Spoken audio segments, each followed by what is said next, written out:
दोस्तों, आज हम बात करेंगे उद्योग जगत के दिग्गजों की। ये वो लोग हैं जिन्होंने अपने मेहनत और लगन से न केवल अपने परिवार का नाम रोशन किया, बल्कि देश की अर्थव्यवस्था में भी महत्वपूर्ण योगदान दिया। अंबानी परिवार का नाम तो आपने सुना ही होगा। ये परिवार भारतीय उद्योग जगत का एक प्रमुख स्तंभ है। धीरूभाई अंबानी ने रिलायंस इंडस्ट्रीज बनाई और एक बहुत बड़ा बिजनेस खड़ा किया। उनकी मेहनत और दूरदर्शिता ने रिलायंस को एक छोटे से व्यापार से एक विशाल साम्राज्य में बदल दिया। उनके बाद उनके दोनों बेटे मुकेश और अनिल अंबानी ने इस बिजनेस को आगे बढ़ाया। दोनों भाइयों ने अपने अपने क्षेत्रों में उत्कृष्टता हासिल की और अपने पिता के सपनों को साकार किया। दोनों भाइयों ने अलग अलग रास्ते चुनकर अपनी पहचान बनाई। मुकेश अंबानी ने रिलायंस इंडस्ट्रीज को नई ऊंचाइयों पर पहुंचाया, जबकि अनिल अंबानी ने अपने अलग रास्ते पर चलकर नई चुनौतियों का सामना किया। मुकेश अंबानी ने रिलायंस इंडस्ट्रीज को और ऊपर ले गए, वहीं अनिल अंबानी ने रिलायंस ग्रुप बनाकर टेलीकॉम, एनर्जी और इंफ्रास्ट्रक्चर में अपना नाम कमाया। मुकेश अंबानी ने जियो के माध्यम से टेलीकॉम सेक्टर में क्रांति ला दी। अनिल अंबानी की कहानी में उतार चढ़ाव आए, कभी सफलता मिली तो कभी असफलता। उन्होंने कई बार कठिनाइयों का सामना किया।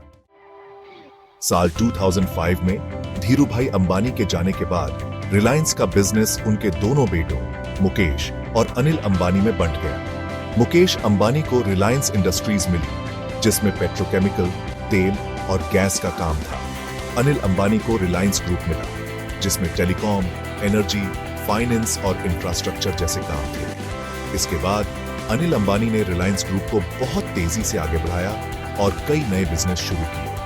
उनकी कंपनी रिलायंस कम्युनिकेशंस ने सस्ते मोबाइल फोन देकर टेलीकॉम की दुनिया में तहलका मचा दिया। रिलायंस एनर्जी ने बिजली बनाने और पहुंचाने के काम में अपनी पहचान बनाई और रिलायंस कैपिटल फाइनेंस के क्षेत्र में आगे बढ़ने लगी। अनिल अंबानी के नेतृत्व में रिलायंस ग्रुप ने एक नई ऊंचाइयों को छुआ। रिलायंस ग्रुप ने साल 2000 के बाद बहुत तरक्की की। इस समय के दौरान कंपनी ने विभिन्न क्षेत्रों में अपनी पहचान बनाई और अपने व्यापार को कई गुना बढ़ाया। रिलायंस कम्युनिकेशंस, जो ग्रुप की सबसे बड़ी कंपनी थी, ने सस्ते मोबाइल फोन देकर भारत में धूम मचा दी। इसने न केवल मोबाइल फोन को आम जनता तक पहुंचाया, बल्कि टेलीकॉम इंडस्ट्री में एक क्रांति ला दी। ग्राहकों की संख्या में तेजी से वृद्धि ने कंपनी को एक मजबूत स्थिति में ला खड़ा किया। रिलायंस एनर्जी ने भी बिजली बनाने और पहुंचाने के काम में खूब तरक्की की। इसने न केवल पारंपरिक ऊर्जा स्रोतों पर ध्यान दिया, बल्कि नवीकरणीय ऊर्जा स्रोतों में भी निवेश किया। कंपनी ने देश के अलग अलग हिस्सों में बिजली प्रोजेक्ट लगाए और एनर्जी के क्षेत्र में एक बड़ा नाम बन गई। इसके प्रोजेक्ट्स ने लाखों लोगों को बिजली की सुविधा प्रदान की। रिलायंस कैपिटल, जो ग्रुप की फाइनेंस कंपनी थी, वो भी तेजी से आगे बढ़ी और अलग अलग तरह के फाइनेंस प्रोडक्ट और सर्विस देने लगी। इसने निवेश, बीमा और अन्य वित्तीय सेवाओं में अपनी पहचान बनाई।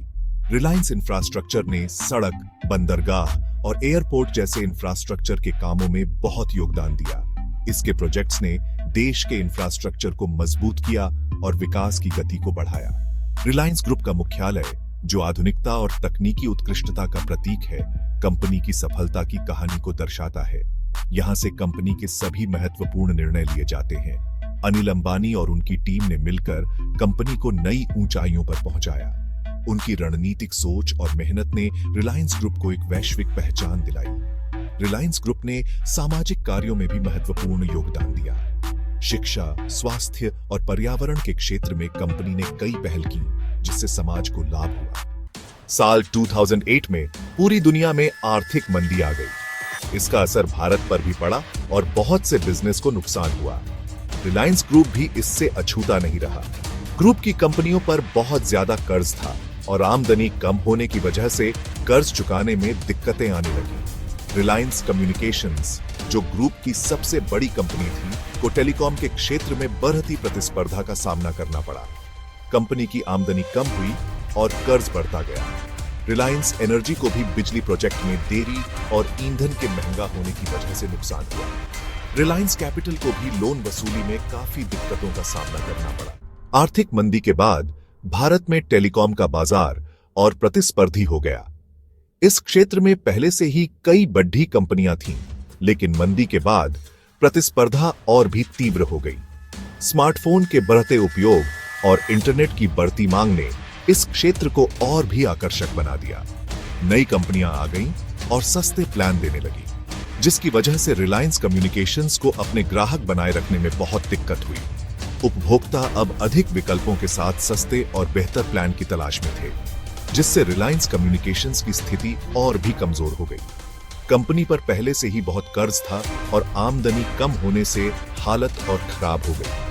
टेलीकॉम सेक्टर में लगातार गिरती हुई आमदनी और बढ़ते हुए खर्चों ने कंपनी की वित्तीय स्थिति को और भी जटिल बना दिया। रिलायंस कम्युनिकेशंस ने अपना कर्ज कम करने के लिए अपनी प्रॉपर्टी बेचने और दूसरी कंपनियों के साथ जुड़ने की कोशिश की, लेकिन कुछ काम नहीं आया। कंपनी ने कई बार अपने बिजनेस मॉडल को बदलने की कोशिश की, लेकिन हर बार उसे असफलता ही हाथ लगी।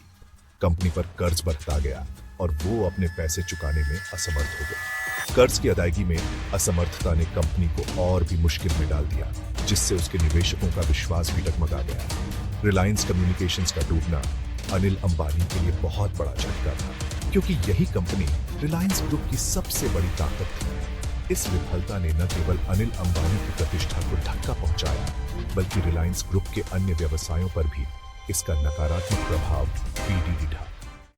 साल 2010 के आखिर तक रिलायंस ग्रुप पर कर्ज का पहाड़ टूट पड़ा था। ग्रुप की कंपनियां अपने पैसे नहीं चुका पा रही थीं। रिलायंस कम्युनिकेशंस, जो ग्रुप की सबसे बड़ी कंपनी थी, साल 2019 में दिवालिया घोषित हो गई। कंपनी पर लगभग 46,000 करोड़ रुपए का कर्ज था।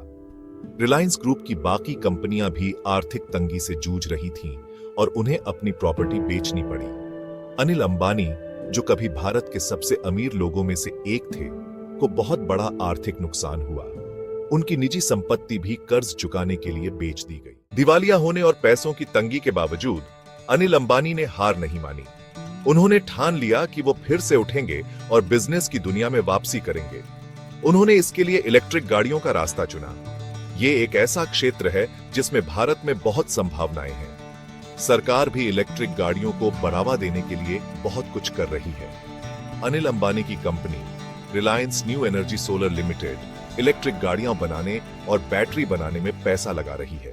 अनिल अंबानी का मानना है कि इलेक्ट्रिक गाड़ियां भारत के लिए बहुत फायदेमंद साबित हो सकती हैं। इससे न सिर्फ पर्यावरण साफ रहेगा, बल्कि भारत को तेल खरीदने के लिए दूसरे देशों पर निर्भर नहीं रहना पड़ेगा। Reliance new energy solar limited ने ब्रिटेन की कंपनी फ्रेम एनर्जी में काफी शेयर खरीद लिए हैं, जो हाइड्रोजन ईंधन सेल बनाती है। कंपनी ने जर्मनी की company automotive sales company SC के साथ भी हाथ मिलाया है, जो भारत में लिथियम आयन बैटरी बनाएगी। अनिल अंबानी धीरे धीरे ही सही, लेकिन अपनी खोई हुई साख वापस पाने की कोशिश कर रहे हैं। उनका ध्यान अब रिन्यूएबल एनर्जी और इलेक्ट्रिक गाड़ियों जैसे भविष्य के बिजनेस पर है। Reliance new energy solar limited electric गाड़ियों से जुड़े अलग अलग कामों में पैसा लगा रही है, जैसे बैटरी बनाना, चार्जिंग स्टेशन और गाड़ियां बनाना। अनिल अंबानी का सपना है कि भारत इलेक्ट्रिक गाड़ियां बनाने वाला दुनिया का सबसे बड़ा देश बने। अनिल अंबानी की कहानी में उतार चढ़ाव आए, सफलता मिली तो असफलता भी, लेकिन उन्होंने कभी हार नहीं मानी। उनकी वापसी की कहानी अभी लिखी जा रही है। इलेक्ट्रिक गाड़ियों के क्षेत्र में उनका आना उनके हौसले और नए सिरे से शुरुआत करने की उनकी चाहत को दिखाता है। देखना यह है कि अनिल अंबानी अपनी दूसरी पारी में कितने सफल होते हैं। लेकिन एक बात तो तय है कि उन्होंने भारतीय बिजनेस की दुनिया में अपनी एक अलग पहचान बनाई है।